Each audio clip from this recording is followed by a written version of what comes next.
स्वागत है आपका पीटीसी न्यूज में। मैं सुमन कश्यप आपके साथ और हाजिर हैं आपके सामने हरियाणा की तमाम बड़ी खबरों को लेकर। बुलेटिन की शुरुआत करेंगे, लेकिन पहले नजर डालते हैं हेडलाइंस पर।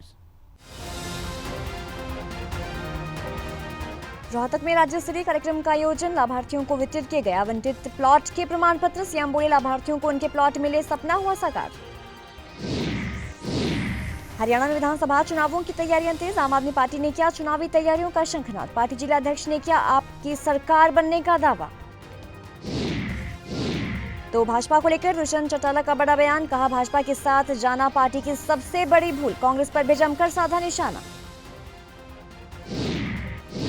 रोडवेज कर्मचारियों ने दिया सांकेतिक धरना, मांगों को लेकर एक दिन की भूख हड़ताल पर ही बैठे कर्मचारी। रोडवेज कर्मचारियों ने सरकार को भी दी चेतावनी।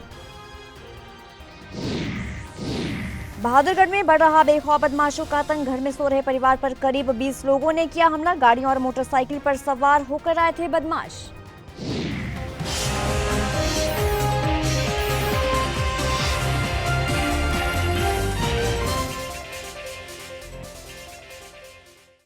और अब खबरें विस्तार से। रोहतक में आयोजित राज्य स्तरीय कार्यक्रम में मुख्यमंत्री नायब सिंह सैनी ने लाभार्थियों को आवंटित प्लॉट के प्रमाण पत्र वितरित किए।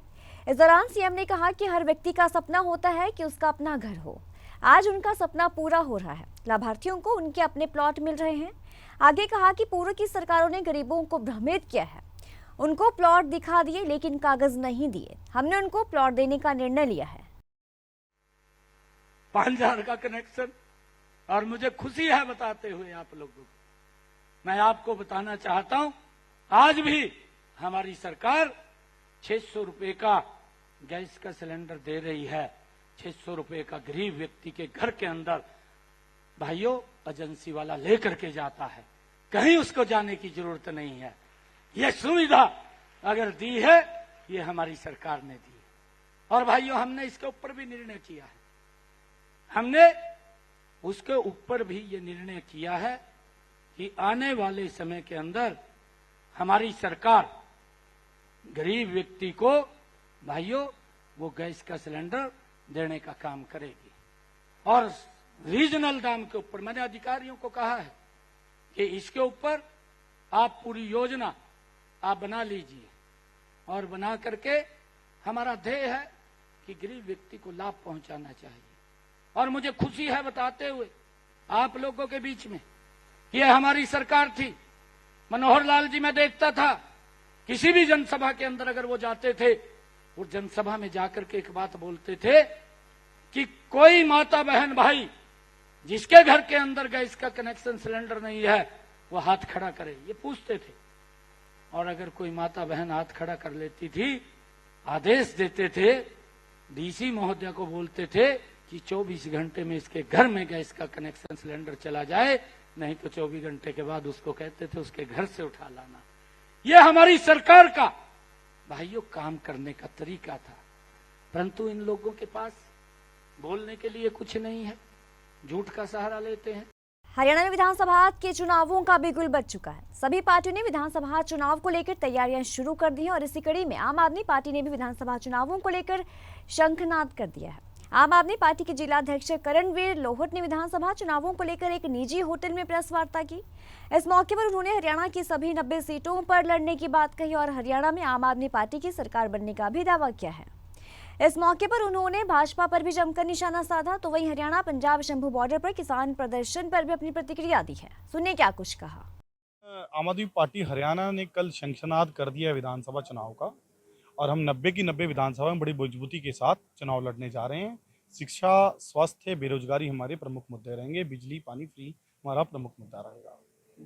हमने अपना जो स्लोगन है वो लॉन्च कर दिया है, अब लाएंगे केजरीवाल, इस नाम से हमने स्लोगन जो हमने लॉन्च कर दिया है। और हरियाणा के लाल को हरियाणा की जनता ज़रूर आशीर्वाद देगी। अरविंद केजरीवाल जी यहाँ के जमपल हैं और बाद में मुख्यमंत्री दिल्ली जाके बने थे। अब हम लगातार 1.5 लाख जो हमारे पदाधिकारी हैं उनकी फौज को लेकर हरियाणा के रण में कूद गए हैं, और आने वाली सरकार हम आम आदमी पार्टी की बनाएंगे। अरविंद केजरीवाल जी एक सोच है, उनके शरीर को तो बीजेपी वाले अंदर रख सकते हैं, लेकिन उनकी सोच को अंदर नहीं रख सकते। हरियाणा में 1.5 लाख पदाधिकारी और कार्यकर्ता सारे के सारे केजरीवाल हैं। उनकी सोच को लेके, उनके दिशा निर्देश को लेके हम रण में कूद गए हैं और सरकार बनाएंगे। भाई हमारे पास बहुत सारे बड़े नेता हैं और स्टार प्रचारों की सूची आ जाएगी, उसको आपके साथ पीस मीडिया के साथ भी शेयर कर दिया जाएगा। बड़े नेताओं के हम नेतृत्व में चुनाव लड़ेंगे। दिल्ली में एक ट्रेंड है कि हाँ वो मतलब कि MP हमारे वहाँ पे नहीं जीत पाते हैं और हम सरकार में हर बार मतलब 90% 95% सीट से सरकार में आते हैं। तो इस बार में भी हमारा जो वोट प्रतिशत है वो उसमें बहुत मतलब इंक्रीज़ हुआ है वो। तो इसमें कुछ दो राय नहीं है कि हम कोई डिमोरलाइज नहीं, हमारे कार्यकर्ता खूब मॉरलाइज हैं और हम सरकार बनाएंगे।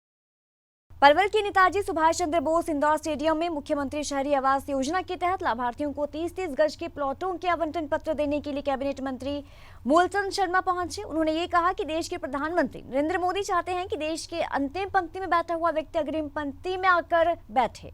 कैबिनेट मंत्री ने पूर्व मुख्यमंत्री भूपेंद्र सिंह हुड्डा और कांग्रेस पार्टी पर कटाक्ष करते हुए ये कहा कि आगामी विधानसभा चुनावों में कांग्रेस पार्टी की सरकार बनाने का दावा करने वाले पहले तो ये बताएं कि कांग्रेस पार्टी आखिरकार है कहां पे। कांग्रेस के नाम पर केवल पिता पुत्र दिखाई देते हैं। और ये प्लॉट बहुत लंबे समय से उन लोगों को बेसहारा, जिनपे छत नहीं था, अपना मकान नहीं था, किराए के मकानों पर रहते थे, सरकारी जमीन, इस तरह के घुमंतु जाति हैं, अनुसूचित जाति के हैं, गरीब लोग हैं, अंतिम व्यक्ति हैं, हर समाज के लोग हैं, उन सबको आज प्लॉटों का आवंटन किया गया है।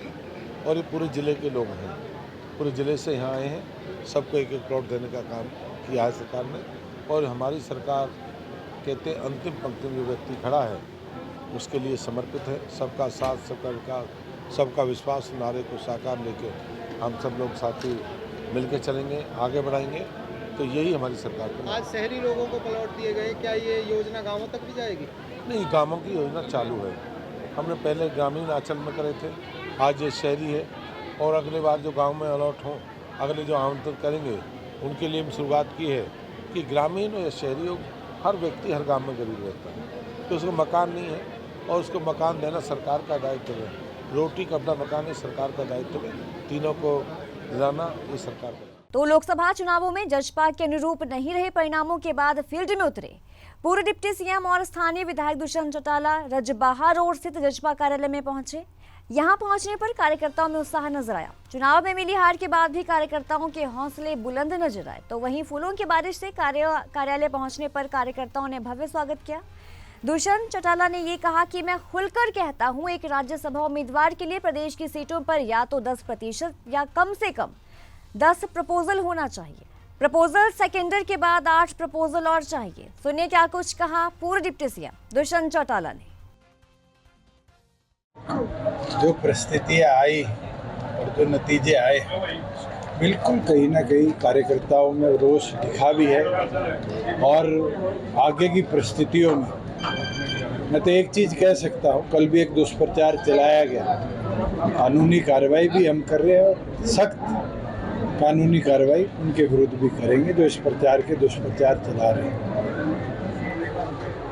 लोकसभा के परिणामों के बाद जल्द जिला स्तर पर कार्यकर्ताओं से चर्चा भी पार्टी करेगी। और प्रदेश की जो आज स्थिति बनी है, चाहे लॉ एंड ऑर्डर सिचुएशन, पिछले 2 दिनों के अंदर प्रदेश के 6 जिलों में जिस तरह वारदातें हुई, चाहे वो हांसी के अंदर लड़का लड़की का शव मिला, चाहे हिसार के अंदर दिन दहाड़े शोरूम में गोलियां चलाई गई, फिर पार्टी इन सब चीज़ों को लेकर जनता के बीच में जाने का भी काम करेगी, कानून व्यवस्था की लड़ाई की। सर, आपने कहा उचाना की चुनाव लड़ना, मेरे को तो ना पहले कभी शक था ना आज है। जिम्मेवारी उचाना की जनता ने दी है, मजबूती के साथ निभाई भी है, आगे भी जब तक तो मैं निभाऊंगा और आगे भी इस जिम्मेवारी को लेके बढ़ूंगा। विधानसभा चुनाव में 16% वोट थे, लेकिन लोकसभा चुनाव में इतनी कम वोट क्या करना? कई परिस्थितियां रही है, चाहे वो 2 राष्ट्रीय पार्टियों के बीच में वोट बंटना, चाहे संविधान बचाने की लड़ाई को अहम मुद्दे के तौर पर ले जाना, चाहे किसान आंदोलन, इन सब की जिला स्तर पर जाकर समीक्षा भी करेंगे और फिर आगे कैसे कार्रवाई करेंगे उसके ऊपर कार्यकर्ताओं से चर्चा। वहीं फतेहाबाद में रोडवेज कर्मचारियों ने अपनी मांगों को लेकर बस स्टैंड पर धरना दिया और 1 दिन की भूख हड़ताल की है। कर्मचारियों के द्वारा सरकार के खिलाफ नारेबाजी भी की गई। रोडवेज कर्मचारी नेता फतेहाबाद रोडवेज वर्कर यूनियन ने प्रधान शिव कुमार ने ये कहा कि रोडवेज कर्मचारी अपनी मांगों को लेकर लगातार संघर्ष कर रहे हैं, लेकिन सरकार उनकी कोई भी सुनवाई नहीं कर रही है। ये जो आज का हमारा एक दिन की सांकेतिक जो हड़ताल है, ये पूरे हरियाणा के अंदर तमाम डिपो के अंदर सभी कर्मचारी आज हड़ताल पर बैठे हुए हैं। परंतु हम ये कह रहे हैं कि सरकार से लंबे समय तक कई बार की वार्ता हो चुकी है। आज जो हमारे वर्कशॉप के अंदर जो कर्मचारियों की जो भर्ती है वो नहीं हो रही है, और हमारे जो वर्कशॉप के जो 4th क्लास जो हेल्पर के पद पर जो भर्ती किए गए थे, उन साथियों को कैडर से बाहर करके वर्कशॉप के अंदर जो प्रमोशन की बात है। आज जो हमारे चालक और परिचालक डेट ऑफ ज्वाइनिंग से हम ये कह रहे हैं कि उनको पक्का किया जाए। आज 2002 से लेकर के अभी तक का जो कर्मचारी नियुक्ति थी से पक्की नहीं, उनको तुरंत पक्का किया जाए, और जो जोखिम भत्ता है वो दिया जाए। आज लगातार हरियाणा रोडवेज के अंदर जो बसें जो किलोमीटर स्कीम की सरकार ले पे तुली हुई है, हम ये कह रहे हैं कि सरकार से रोडवेज के अंदर बसेज लिया जाए। और आज जो सरकार बार बार जो एक हैप्पी कार्ड के ऊपर देश को और जनता को गुमराह कर रही है, हम साफ तौर पे ये कह रहे हैं कि सरकार जनता का भला नहीं करना चाहती। अगर सही मायने में अगर जनता को भला करने के लिए चाहती है तो सरकार आज जो गरीब जनता के लिए, गरीब लोगों के लिए, मजदूरों के लिए, किसानों के लिए सही मायने में अगर सुरक्षित जगह पर पहुंचाने के लिए एक स्थान से हरियाणा रोडवेज के अंदर आज 10,000 बसों की जरूरत है। आज वो 10,000 बसें दे करके जनता को खुशहाली में रखने के लिए, अच्छी सुविधा देने के लिए बस के अंदर 10,000 बसें शामिल करे। एक बस के ऊपर 7 कर्मचारियों को रोजगार मिलता है, ताकि हरियाणा के अंदर 17,000 बेरोजगारों को रोजगार मिल सके। सरकार परंतु इस प्रकार की नीतियां नहीं कर, सरकार जन विरोधी नीतियां कर रही है, बसें लाने का कोई काम नहीं कर रही है। अभी पीछे हमारे कम से कम 800 बसें जो बॉडी खरीदी गई थी हरियाणा रोडवेज में जो बसेज की, वो भी एक प्राइवेट कंपनी दोबारा बना रही है, जबकि हमारे HRTC के अंदर जो कर्मचारी है, जो मिस्त्री है, वे खाली बैठे हुए हैं। हम सरकार से मांग करें कि वो हमारे HRTC में उनकी बॉडी बननी चाहिए। आज लगातार हरियाणा के तमाम कर्मचारियों के अंदर काफी रोष है। तो वहीं बहादुरगढ़ में बेखौफ बदमाशों का आतंक लगातार बढ़ता जा रहा है। जो ताजा मामला है वो मांडोठी गांव का है, और यहां पर घर में सो रहे एक परिवार पर 20 से ज्यादा बदमाशों ने लाठी डंडों और तेज धार हथियारों से हमला कर दिया। तो इस घटना में 2 महिलाओं को चोटें आई हैं, और वारदात करीब साल भर पहले हुई मामूली कहासुनी के बाद की गई है। जो ये आरोप है वो गांव के रहने वाले युवकों पर लगाया गया है। पीड़ित परिवार का आरोप है कि घटना की सूचना मिलने के बाद पुलिस मौके पर पहुंची, लेकिन मूक दर्शक बनी रही और हमलावर घर के दरवाजे और खिड़कियों पर तेज धार हथियार से हमला करते रहे। इतना ही नहीं, घर के अंदर ईंटें और रोड़े भी फेंकी गई हैं। 9-10 के बीच में 10-20 मानस आए, हम 10 वहाँ थे अपने, और कोई नहीं था। मेरी सासू थी, मैं थी और मेरा आदमी था। मारे गेट करे थे, गेट तोड़े भी, आदमी थे, हथियार ले रहे थे, पर्चे गला सीधे गए थे। मैन गेट तोड़ के, दूसरा गेट तोड़ के और मार के और लेकड़े बाहर सासू मारे मेरे लत्ते पाट दिए और मार के और अच्छे मिला।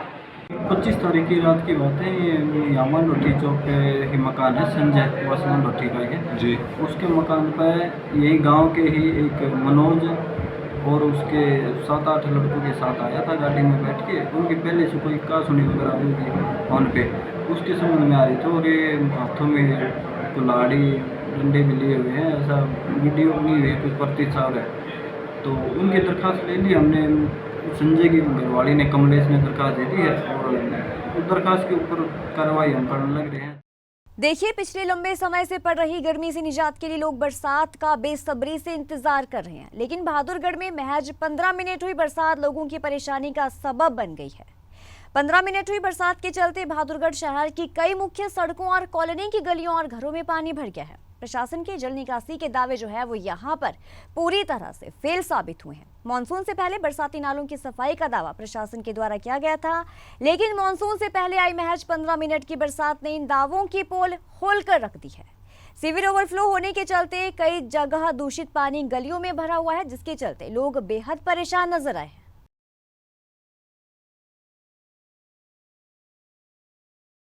ये सामने दिखाई देने लग रही है भाई साहब, इतना बुरा हाल हो रखा है। और सरकार को बार बार कंप्लेंट कर कर थक लिए, नगर परिषद को बता के थक लिए। ऐसी बात नहीं, चेयरमैन को लंदन आ रही है, चेयरमैन यहीं की है रहने वाली, और उसने भी इस बात का पता है कि वहां पर पानी भरा है, और फिर कार्रवाई ना होती। सरकार में जो आदमी बैठे हैं, अब जो यहाँ के एमएलए हैं वो तो आगे झांकते नहीं। समस्या सबसे बड़ी ये है जनता की। अब ये जो पानी भर गया, खामियाजा जनता को भुगतना पड़ता है। मैं तो घर में नून चला जा, एक बालक जाएंगे वो किक कहाँ से जाएंगे ये बताओ। मैं तो अपने चला जाएगा नून के चला, जो बच्चे आओगे यहाँ से कैसे जाएंगे ये बताओ। ये दुकानदारी है, ये कहाँ से क्या करेंगे ये बताओ। यो जी हर साल की समस्या है और प्रशासन से बहुत बार गुहार लगा चुके हैं, कोई सुनवाई नहीं होती। ये देख सिर्फ 15 मिनट की बारिश का यो हाल है। अगर 1 घंटा बारिश आ गई तो ऊपर तक पानी चढ़ जाए, घर में पानी जाल मारा है और हर बार बहुत परेशान है सारा एरिया जी सारा। मारा को ना पानी तो भगवान की बारिश करी थोड़ी शिविर का नहीं, नालियों का नहीं, नालियों का पानी आता है वो कहीं न कहीं एडजस्टमेंट हो जाती है। चलो थोड़ा पानी है, लेकिन जिस दिन ये 15 मिनट की बारिश हुई थी, 20 मिनट की बारिश हुई थी, ये सारा इस बारिश का हाल है। अगर 2 घंटे बारिश होगी तो कम से कम 4-4 फुट पानी होगा और कम से कम यहाँ तक पानी आ जाता है। और दृश्य देखते हैं, वो वीडियो है, वो वीडियो को वो भी उपलब्ध कराया जाए। तो ये थी अब तक की खास खबरों की ज्यादा अपडेट के लिए आप जुड़े रहिए पीटीसी न्यूज के साथ।